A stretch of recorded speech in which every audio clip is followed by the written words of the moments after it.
हमारी अमेजिंग आंखें इस खूबसूरत दुनिया को देखने में हमारी मदद करती हैं। लेकिन आओ आज देखते हैं कि हमारी आंखें कैसे दिखती हैं अंदर से, उसके पार्ट्स क्या क्या हैं और उनके फंक्शंस क्या क्या हैं।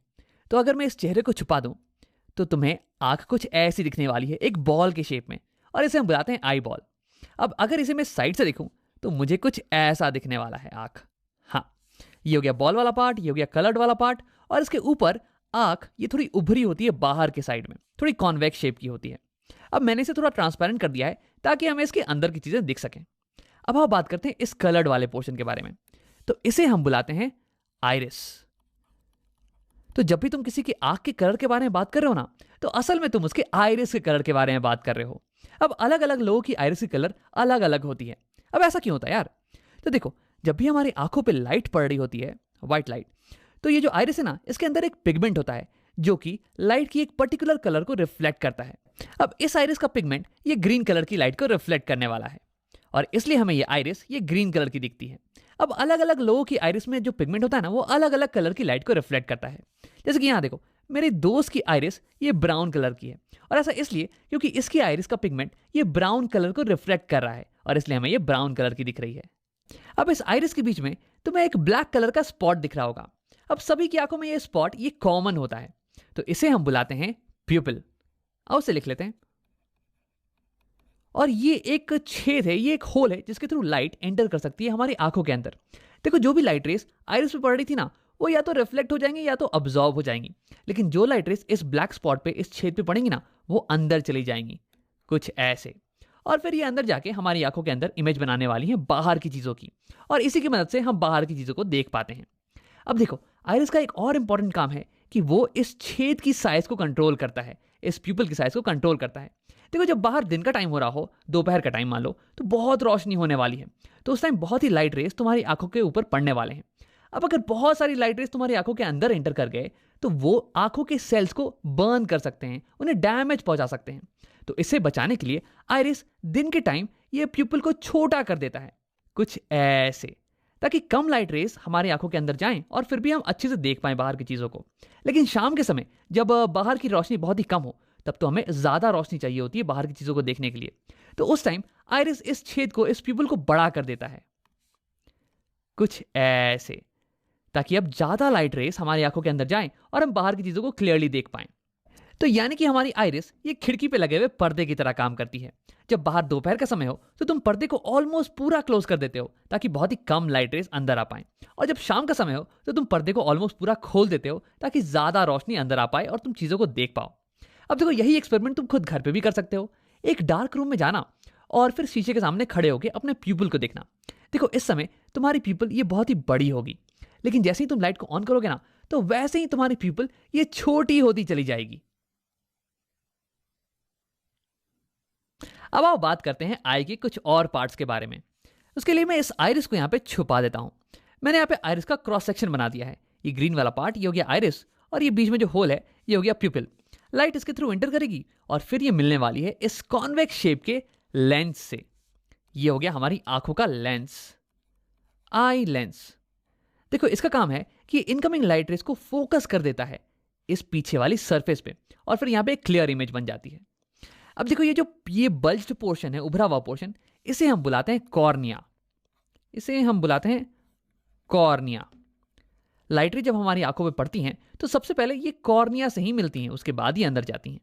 अब देखो, कॉर्निया और लेंस के बीच का पोर्शन ये भरा हुआ होता है वाटर से।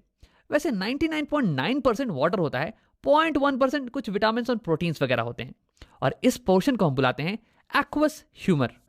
एक्वस ह्यूमर, एक्वस का मतलब हो गया वाटरी, क्योंकि ये मैक्सिमम वाटर का ही तो बना हुआ है। अब देखो, कॉर्निया और ये लेंस ये दोनों ही कॉन्वेक्स शेप की हैं, तो ये दोनों मिलके हमारी आंखों की कन्वर्जिंग लेंस सिस्टम बनाती हैं। ये दोनों मिलके इनकमिंग रेस को कन्वर्ज करती हैं ताकि कि एक शार्प इमेज हमें इस पीछे वाले सरफेस पे मिल जाए। अब देखो, मैक्सिमम रिफ्रैक्शन ये कॉर्निया पे ही होता है, क्योंकि जो लाइट रेस एंटर कर रही है ना, वो एयर से आ रही हैं, और फिर कॉर्निया के बाद में वाटर का सिस्टम। तो यानी कि यहाँ पे maximum change in refractive index होता है, और इसलिए लाइट की मैक्सिमम बेंडिंग ये कॉर्निया के ऊपर ही होती है। उसके बाद लाइट रेस प्यूपिल के थ्रू लेंस पे हिट करती हैं। अब लेंस जो है ना, ये हल्का एडजस्टमेंट प्रोवाइड करता है इन लाइट रेस को, ताकि ये लाइट रेस कंप्लीटली फोकस हो जाए इस पीछे वाले सरफेस के ऊपर ही, और यहीं पे एक फोकस्ड इमेज हमें मिले। अब देखो, इस पीछे वाले सरफेस को इसे हम बुलाते हैं रेटिना। अब अगर इस रेटिना के ऊपर हमें एक फोकस इमेज मिले ना, तो हम उसे क्लियरली देख पाएंगे, उसे क्लियरली रीड कर पाएंगे। लेकिन अगर एक फोकस इमेज नहीं मिल रही है तो हमें बाहर की चीजें धुंधली नजर आने वाली हैं। तो यानी कि रेटिना ये एक स्क्रीन की तरह काम करता है, एक पर्दे की तरह, जिसपे कि इमेज बन सके। अब देखो, तुम ये सोच रहे होगे कि अगर इस पे इमेज बन जाए तो हम इसे कैसे देख पाते हैं। तो ऐसा इसलिए क्योंकि रेटिना जो है ना, ये लाइट सेंसिटिव सेल्स से बना हुआ है। यानी कि उस पे अगर इन सेल्स पे अगर लाइट पड़े तो ये सेल्स एक्टिवेट हो जाते हैं, ये लाइट को फिर इलेक्ट्रिकल सिग्नल्स में कन्वर्ट कर देते हैं।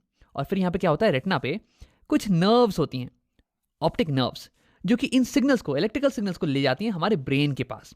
और हमारा ब्रेन ये कंस्ट्रक्ट कर लेता है कि ये इमेज कैसी होने वाली है, और फिर हमें बताता है कि बाहर की दुनिया कैसी दिख रही है।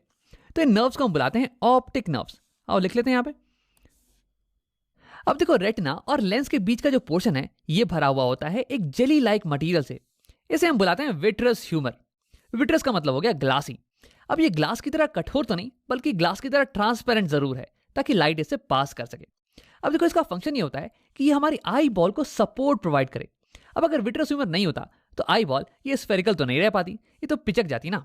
तो यहां हमारे पास हो गया एक्वस ह्यूमर, जो कि वाटरी है, और ये कॉर्निया और लेंस को न्यूट्रिशन प्रोवाइड करता है।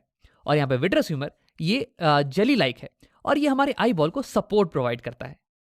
अब आओ एक आखिरी चीज के बारे में बात करते हैं, इन फाइबर लाइक मटेरियल्स के बारे में जिन्होंने हमारे लेंस को पकड़ रखा है। इन्हें हम बुलाते हैं सीलरी मसल्स। अब देखो, ये सीलरी मसल्स ये हमारे लेंस के शेप को बदल सकती हैं। तो हाँ, हमारा लेंस ये एक रिजिड मटेरियल का नहीं बना हुआ है, बल्कि ये एक जेली लाइक मटेरियल का बना हुआ है। और अगर तुम इसे पिचकाओगे ना तो ये पिचक जाने वाला है, और इसकी जो कर्व्ड पोर्शन है ना, ये और ज्यादा कर्व्ड हो जाने वाली है। और अगर तुम इसे खींचोगे तो ये इलोंगेट हो जाने वाला है, और इसकी कर्वेचर ये पतली हो जाने वाली है। अब तुम सोच रहे हो यार इसका क्या फायदा है। तो देखो, हमारी आंखें अलग अलग दूरी पे रखे हुए ऑब्जेक्ट्स पे फोकस कर सकती हैं, उनकी इमेज को सेम डिस्टेंस पे बना सकती हैं। अब ऐसा करने के लिए हमारे लेंस के पावर को चेंज होना पड़ेगा, और ऐसा करने के लिए हमें अपने लेंस के कर्वेचर को चेंज करना पड़ेगा, और वही करने में मदद करती है हमारी सीलरी मसल्स। अब उसे और थोड़ा डिटेल में समझते हैं। तो केवल फोकस करते हैं हमारे लेंस पे। अब मान लो कि तुम किसी दूर रखी हुई ऑब्जेक्ट को देख रहे हो। तो दूर रखा हुआ ऑब्जेक्ट है, तो इसलिए उससे जो इनकमिंग रेस होंगी ना, इंसिडेंट रेस, ये ऑलमोस्ट पैरेलल होने वाली हैं। और क्योंकि तुम इसे क्लियरली देख पा रहे हो, इसका मतलब कि उसकी एक क्लियर इमेज, उसकी एक फोकस्ड इमेज ये लेंस बना दे रहा होगा यहाँ रेटिना के ऊपर। तो यानी कि ये लेंस इनकमिंग पैरेलल रेस को फोकस कर दे रहा है रेटिना के ऊपर, कुछ ऐसे। देखो, ये होगी रे डायग्राम, पैरेलल रेस आ रही हैं और ये लेंस उसे फोकस कर दे रहा है रेटिना के ऊपर।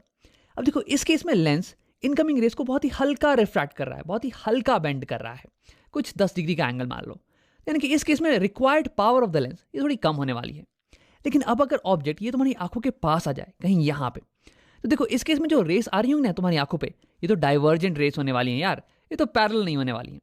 लेकिन देखो, अगर अभी भी तुम पास रखी हुई ऑब्जेक्ट को क्लियरली देख पा रहे हो, इसका मतलब इस ऑब्जेक्ट की भी इमेज बिल्कुल यहीं पे बन रही होगी। तो यानी कि रिफ्रैक्टेड रेस ये तो बिल्कुल ऐसे ही दिखने वाली हैं। लेकिन इस बार लेंस को, रेस को, इनकमिंग रेस को ज्यादा बेंड करना पड़ेगा, ज्यादा मोड़ना पड़ेगा, ताकि वो यहाँ रेटिना पे फोकस्ड हो पाए। देखो, मैं यहाँ पर रे डायग्राम तुम्हें दिखाने वाला हूं, तुम एक बार अमाउंट ऑफ बेंडिंग पे ही फोकस करना। तो यहां तुम देख सकते हो, जब ऑब्जेक्ट पास में आ गया तो ये इंसिडेंट रेस ये डाइवर्जेंट थी और ये ऐसे चली जाती। लेकिन हमारे लेंस ने अब इन इनकमिंग रेस को इतना बेंड कर दिया है, ऑलमोस्ट 45 डिग्री से बेंड कर दिया है, ताकि ये यहाँ रेटिना पे फोकस हो पाए। तो यानी कि जब ऑब्जेक्ट पास में होता है तो लेंस को ज्यादा बेंड करने की जरूरत पड़ती है, यानी कि ज्यादा पावर रिक्वायर्ड है लेंस की। लेकिन जब ऑब्जेक्ट दूर रखा हो तो हमें लो पावर रिक्वायर्ड होती है, लो बेंडिंग रिक्वायर्ड होती है।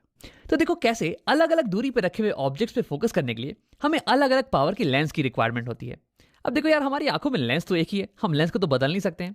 तो हम क्या करते हैं कि लेंस के कर्वेचर को बदल देते हैं, इसे पतला और मोटा करते हैं डिपेंडिंग ऑन किस चीज पे हम फोकस कर रहे हैं। अगर हम किसी दूर की चीज पे फोकस कर रहे होते हैं तो हमें एक कम पावर की लेंस चाहिए होती है, जो कि लाइट रेस को कम बेंड करे। तो उस केस में हमारी सिलरी मसल्स ये रिलैक्स हो जाती हैं, ये हमारे लेंस को इलोंगेट कर देती हैं, ताकि इसकी कर्वेचर ये कम हो जाए और ये लाइट रेस को कम बेंड करे, इसकी पावर कम हो जाए। लेकिन जब हम पास की चीजों पे फोकस कर रहे होते हैं तो उस केस में हमें एक हाई पावर की लेंस की जरूरत होती है, ताकि हम इन डाइवर्जेंट रेस को ज्यादा बेंड कर पाएं। तो उस केस में हमारी सिलरी मसल्स ये लेंस को पिचका देती है, ताकि इसका कर्वेचर ये बड़ा हो जाए और उसके बाद ये ज्यादा बेंड करने लगे, इसकी पावर बढ़ जाए। तो ऐसे ही सिलरी मसल हमारे आई लेंस के शेप को चेंज कर सकती है, इसके पावर को चेंज कर सकती है। तो सिलरी मसल के इसी पावर को हम बोलते हैं पावर ऑफ एकोमोडेशन। अब देखो, आगे कुछ वीडियोस में हम इसके बारे में डिटेल में बात करने वाले हैं, तो अगर ये तुम्हें समझ में नहीं भी आया हो ना तो घबराने की कोई बात नहीं है। आओ वीडियो को यहीं पे खत्म करते हैं और इसे समराइज कर लेते हैं। तो इस वीडियो में हमने आई के अलग अलग पार्ट्स और उनके फंक्शंस के बारे में पढ़ा। सबसे पहले लाइट जब हमारे आंखों में पड़ती है तो वो टच करती है कॉर्निया को। देखो कॉर्निया ये आंख के ऊपर ये उभरा हुआ पार्ट होता है और यहीं पे लाइट रे का मैक्सिमम रिफ्रैक्शन होता है, मैक्सिमम बेंडिंग, क्योंकि यहीं पे मैक्सिमम मीडियम में चेंज आ रहा है। अब उसके बाद लाइट जाती है एक्वस ह्यूमर में। अब ये मोस्टली वाटर का बना हुआ होता है और उसके बाद लाइट एंटर करती है आंखों में प्यूपिल के थ्रू, ये ब्लैक वाला पोर्शन। और इस ब्लैक वाले पोर्शन के साइज को कंट्रोल करता है आइरिस। आइरिस हो गया आंखों का कलर्ड वाला पोर्शन। अब इसके बाद लाइट रेस पास करती है लेंस के थ्रू। देखो लेंस का काम होता है लाइट रेस को फाइन एडजस्टमेंट प्रोवाइड करना ताकि इमेज एग्जैक्टली रेटिना के ऊपर ही बन जाए। अब इसमें इसकी मदद करती हैं सिलरी मसल्स जो कि इसके शेप को चेंज कर सकती हैं और इसलिए इसके पावर को भी चेंज कर सकती हैं। अब इसके बाद लाइट रेस पास करती हैं विट्रस ह्यूमर के थ्रू। ये विट्रस ह्यूमर ये आई बॉल के शेप को मेंटेन करके रखता है। अब इसके बाद लाइट रेस इमेज बना देती हैं हमारी रेटिना के ऊपर। रेटिना एक स्क्रीन की तरह काम करता है जिसपे कि इमेज जब बने तो हम उसे क्लियरली देख पाते हैं। देखो रेटिना बना होता है बहुत ही लाइट सेंसिटिव सेल से जिन्हें हम कहते हैं रॉड्स एंड कोन सेल। जब लाइट इन पे पड़ती है तो ये एक्टिवेट हो जाते हैं और ये लाइट को कन्वर्ट कर देते हैं इलेक्ट्रिकल सिग्नल्स में और ये सिग्नल ऑप्टिकल नर्व्स के थ्रू हमारे ब्रेन तक पहुंच जाते हैं और फिर हम बाहर की दुनिया को देख पाते हैं।